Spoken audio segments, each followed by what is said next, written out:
एक ब्राह्मण रहते थे काशी में, उनके कोई संतान नहीं थी।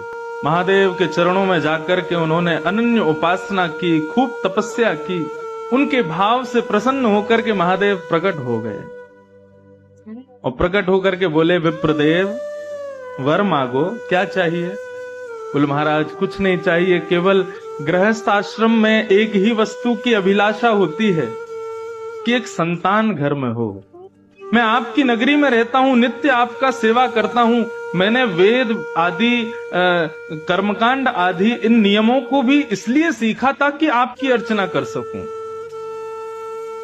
इनसे मेरा कोई और प्रलोभन नहीं है, लेकिन मेरा अभी एक प्रलोभन है कि मुझे एक संतान चाहिए और वो मुझे केवल आप प्रदान कर सकते हैं। इसलिए मैं घनघोर तपस्या कर रहा हूं कि महादेव प्रसन्न हो तो मुझे दे सकते हैं। भगवान शिव विश्वेश्वर यहीं गंगा के तट पर काशी में ब्राह्मण देवता से बोले, कैसा पुत्र चाहते हो?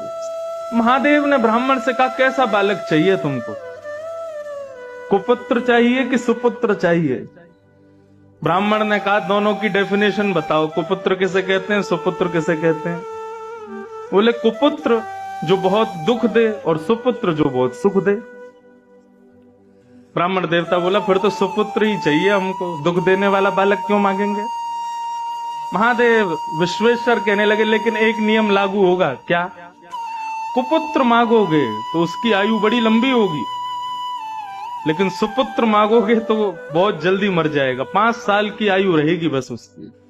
तो बोला, ये तो आप गेम खेल गए मेरे साथ।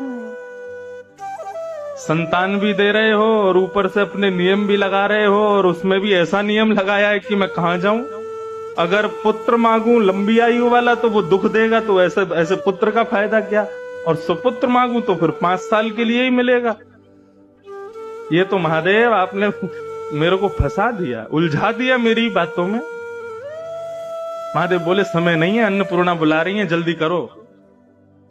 तो बोले, प्रभु लंबे दुख से अच्छा तो क्षण भर का सुख है, तो आप कृपा करो सुपुत्र बालक दो। मैं ठीक है 5 साल ही सही, उस सुख तो पाऊंगा। विश्वेश्वर ने आशीर्वाद दिया और इसी काशी की नगरी में उस विप्र देवता के यहाँ एक तेजस्वी ओजस्वी, बिल्कुल भगवान शिव कैसे हैं, ब्राह्मण देवता के बालक हुए।